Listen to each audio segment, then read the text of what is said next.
ਦੋਸਤੋ ਪੋਸਟਰ ਜਿਹੜਾ ਹੈ ਨਾ ਜੀ ਬੜਾ ਸੋਹਣਾ ਬਣਿਆ ਹੋਇਆ ਵਾ। ਪੋਸਟਰ ਦੇ ਵਿੱਚ ਜਨਾਬ ਸਾਹਿਬ ਬਹੁਤ ਬਰੀਕੀ ਨਾਲ ਕੰਮ ਕੀਤਾ ਗਿਆ, ਬਹੁਤ ਆਲਾ ਤਰੀਕੇ ਨਾਲ ਕੰਮ ਕੀਤਾ ਗਿਆ ਵਾ ਤੇ ਬਹੁਤ ਹੀ ਖੁਸ਼ਖਬਰੀ ਦੀ ਗੱਲ ਇਹ ਹੈਗੀ ਆ ਕਿ ਬਰੋਟਾ ਗਾਣੇ ਤੇ 10 ਮਿਲੀਅਨ ਕਮੈਂਟ ਪੂਰੇ ਹੋਏ ਆ। 1 ਕਰੋੜ ਕਮੈਂਟ, ਜਿਹਦੀ ਖੁਸ਼ੀ ਵਿੱਚ ਚਾਚਾ ਬਲਕੌਰ ਸਿੰਘ ਸਾਹਿਬ ਨੇ ਗਾਣੇ ਦਾ ਨਵਾਂ ਪੋਸਟਰ ਪਾਤਾ ਵਾ ਆਈਜ਼ ਔਨ ਮੀ। ਦੇਖੋ 1 ਕਰੋੜ ਕਮੈਂਟ ਕਰਨਾ ਕੋਈ ਆਸਾਨ ਗੱਲ ਨਹੀਂ ਹੈਗੀ, ਠੀਕ ਹੈ। 10 ਮਿਲੀਅਨ ਕਮੈਂਟ ਦਾ ਟੀਚਾ ਪੂਰਾ ਕਰਨਾ ਕੋਈ ਐਡੀ ਬਹੁਤ ਮੁਸ਼ਕਿਲ ਗੱਲ ਆ, ਬਹੁਤ ਵੱਡੀ ਗੱਲ ਆ ਭਰਾ ਵਾਸਤੇ।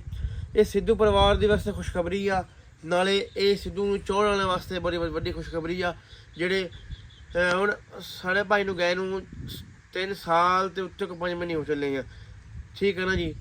3 ਸਾਲ ਗੁਜ਼ਰ ਚੱਲੇ ਆ ਤੇ ਹਜੇ ਤੱਕ ਵੀ ਭਾਈ ਦਾ ਮੁਕਾਮ ਹੋਰ ਉੱਤੇ ਜਾਂਦਾ ਪਿਆ ਵਾ, ਹੋਰ ਉੱਪਰ ਜਾਂਦਾ ਪਿਆ। ਇਹ ਚਾਹਣ ਵਾਲਿਆਂ ਦੀ ਖੁਸ਼ੀ ਆ, ਇਹ ਚਾਹਣ ਵਾਲਿਆਂ ਦਾ ਸਾਥ ਆ, ਜਿਹੜੇ ਜਨਾਬ ਸਾਹਿਬ ਸਾਥ ਦਿੰਦੇ ਆ, ਜਿਨ੍ਹਾਂ ਕਰਕੇ ਸਿੱਧੂ ਪਰਿਵਾਰ ਹੌਸਲਾ ਹਿੰਮਤ ਲੈ ਕੇ ਬੈਠਾ ਤੇ ਕੰਮ ਕਰਨ ਡਿਆ।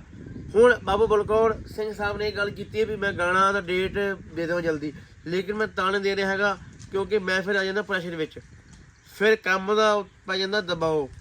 ਤਾਂ ਕਰਕੇ ਜਦੋਂ ਗਾਣਾ ਮੁਕੰਮਲ ਬਣ ਜਾਊਗਾ, ਜਦੋਂ ਮੁਕੰਮਲ ਵੀਡੀਓ ਬਣ ਜਾਊਗੀ, ਜਦੋਂ ਅਡੇਟਿੰਗ ਸ਼ਡੇਟਿੰਗ ਤਾਮਜਾਮ ਟਿਸ਼ਿੰਗ ਪਸ਼ਿੰਗ ਸਾਰੀ ਲੱਗ ਜੂਗੀ, ਫਿਰ ਡੇਟ ਅਨਾਉਂਸ ਕਰਨਗੇ।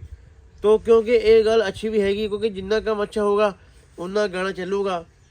ਵੈਸੇ ਪ੍ਰਮੋਸ਼ਨ ਦੀ ਲੋੜ ਹੈ ਨਹੀਂ, ਜਮਾਂ ਵੀ ਲੋੜ ਨਹੀਂ ਹੈਗੀ, ਕਿਉਂਕਿ ਭਾਈ ਦਾ ਨਾਂ ਹੀ ਬਹੁਤ ਆ, ਸਿੱਧੂ ਮੂਸੇ ਦਾ ਨਾਂ ਹੀ ਬਹੁਤ ਆ। ਤੇ ਜਿਹੜਾ ਗਾਣਾ ਉਹ ਤੁਹਾਨੂੰ ਪਤਾ ਪੜਾਕੇ ਪੈਣੇ ਆ, ਤੇ ਬਹੁਤ ਜਲਦੀ ਇਸੇ ਮਹੀਨੇ 'ਚ ਸ਼ਾਇਦ ਪੈ ਜਾਵੇ ਜਾਂ ਅਗਲੇ ਮਹੀਨੇ ਕੀ ਪਤਾ ਅਪ੍ਰੈਲ 'ਚ ਗਾਣਾ ਆਵੇ, ਲੇਕਿਨ ਬਹੁਤ ਜਲਦੀ ਗਾਣਾ ਆਊਗਾ। ਤੇ ਬਾਕੀ ਮੈਂ ਧੰਨਵਾਦ ਕਰਦਾ ਵਾਂ ਜਿਨ੍ਹਾਂ ਨੇ ਜਨਾਬ ਸਾਹਿਬ 10 ਮਿਲੀਅਨ ਕਮੈਂਟ ਕੀਤੇ ਆ ਬਰੋਟਾ ਗਾਣੇ ਦੇ। ਬਹੁਤ ਬਹੁਤ ਧੰਨਵਾਦ, ਬਹੁਤ ਬਹੁਤ ਮਿਹਰਬਾਨੀ ਸਾਰਿਆਂ ਭਰਾਵਾਂ ਦੀ, ਤੇ ਜੋ ਤੁਸੀਂ ਇਹ ਸਾਥ ਦਿੱਤਾ ਵਾ। ਤੇ ਇਹ ਇੱਕ ਤੁਸੀਂ ਸਿੱਧੂ ਮੂਸੇ ਦੇ ਨਾਮ ਨੂੰ ਜ਼ਿੰਦਾ ਰੱਖਿਆ, ਉੱਚਾ ਕੀਤਾ ਵਾ, ਇਹ ਬੜੀ ਵੱਡੀ ਗੱਲ ਆ।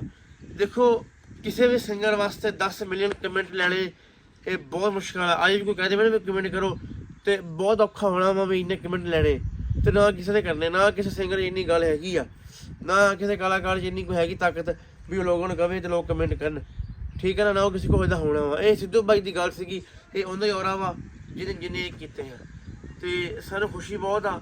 ਤੇ ਬਾਕੀ ਅੱਲਾ ਖੈਰ ਕਰੇਗਾ, ਗਾਣਾ ਬਹੁਤ ਜਲਦੀ ਆ ਰਿਹਾ, ਇਸੇ ਮਹੀਨੇ ਆਊਗੀ ਇਨਸ਼ਾਅੱਲਾ ਤਾਲਾ। ਜੁੜੇ ਰਹੋ, ਨਾਲ ਖੜੇ ਜਾਓ। Eyes on me, Sidhu Moosewala.